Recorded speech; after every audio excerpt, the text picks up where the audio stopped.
next question. Okay, thank you. You're online. May I help you? Hello. Hello. Hi, Ellie. This is Charles Arnold. Hi, Charles. How are you? Okay. Listen, I just heard you make a statement about the Mr. Cooper's lecture on Sunday. You Yes. said 3 o'clock. The flyer says 4 o'clock. Which one is correct? Well, we'd like people to be up there at 3, It's 4 o'clock. but it'll start at 4. All right. I just wanted to find Thanks, out Charles. for sure. One Okay. other thing. I want to find out a little bit more about the extraterrestrial secret government connection, and if there is one. Okay. Boy, that's a complicated subject, and an explanation would require a great bit of time. There certainly is an extraterrestrial presence, no doubt about it. There are real extraterrestrials in this universe. They have visited the Earth, may still be visiting the Earth. UFOs are real. Many of them are owned and operated by the United States government, the Soviet Union, Great Britain, and Canada.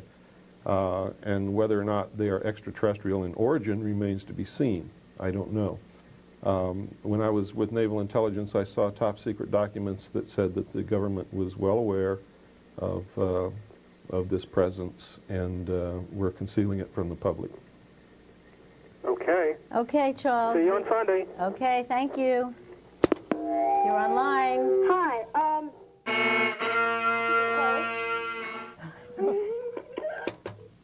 Hello, can I help you? Hello? Okay, I guess we lost them Lost that also. I guess, oh wait, there's one more. Hello? Not online? Okay. The light, because the light was on. I guess the idea of a government other than our government is a little bit hard for people to understand. The concept of beings that come and visit the Earth back and forth must be very hard for people to understand too. Well, just like the last caller, most people are not in the habit of using their brains, period. That last caller was a stupid idiot. The elite of the world believe this about the average person, no matter who it is. This is what they actually believe. And on most days, most people prove them absolutely right. They believe that a nation or a world of people who do not use their intelligence are no better than animals who do not have any intelligence, and thus are stakes on the table by choice and consent for those who do. Okay, wait, we have another caller. Good evening, can we help you? No, it's bottom. Good evening. Yeah, good evening. I have a question. You hear so much about AIDS and AIDS being a manufactured disease. Now, I really want to know, is AIDS a manufactured disease, and what kind of proof do you have for it? AIDS absolutely was a manufactured disease. When I was with Naval Intelligence, there was a biological warfare project being conducted at Fort Detrick, Maryland, named MK Naomi. It was under the supervision of the Central Intelligence Agency and used Department of Defense scientists who belonged to the Special Operations Division of the Department of Defense. And the purpose of the project was to develop a microbe that would attack the autoimmune system, thereby rendering production of any vaccine an impossibility. It also mentioned in those documents that this could be used to control a targeted population. And that is AIDS.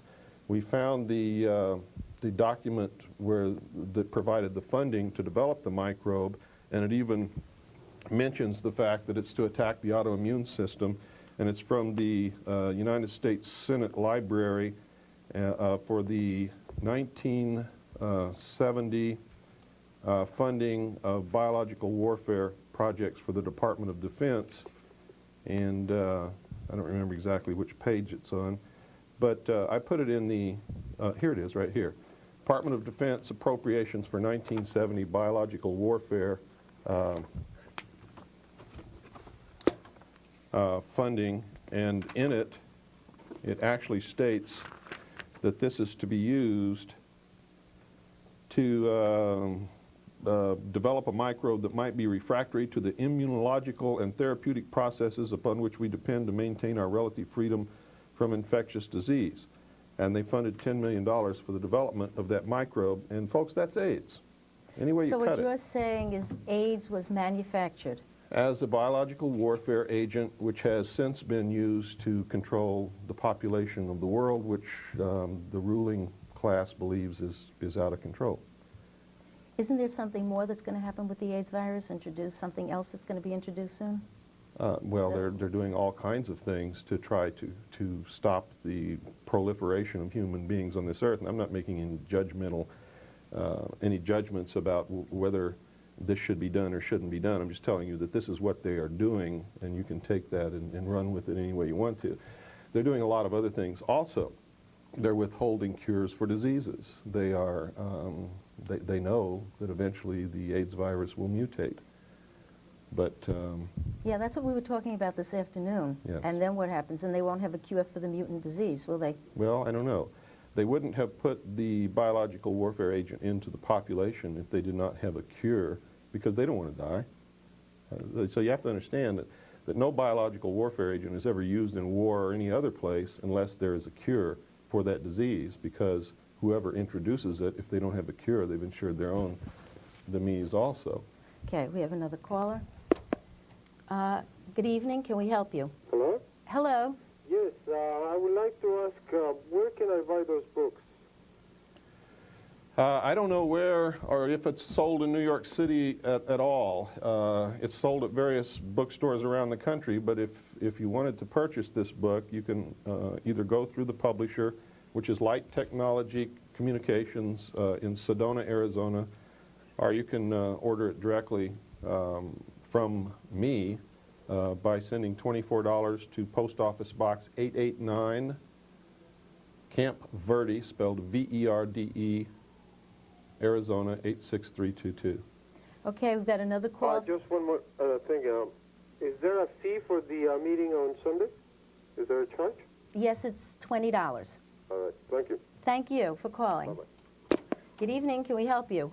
Hello, Bill. First time I saw you was on Bryce Bond's show last year, and I've still held on to that tape. But one thing I'd like to know is, how do we know you're not one of the government? I mean, you have some really outrageous stories to tell, and you're still alive to tell about it. Well, the only reason I'm still alive to tell about it is number one, I don't have a political following, because most people are just exactly what the elite think that they are, stupid. And if that hurts anybody's feelings, that's tough. It happens to be the truth. Number two, I am so much in front of the public eye that any effort to do anything to me would confirm that everything that I'm saying is absolutely correct, and they certainly don't want that. Besides that, it doesn't matter.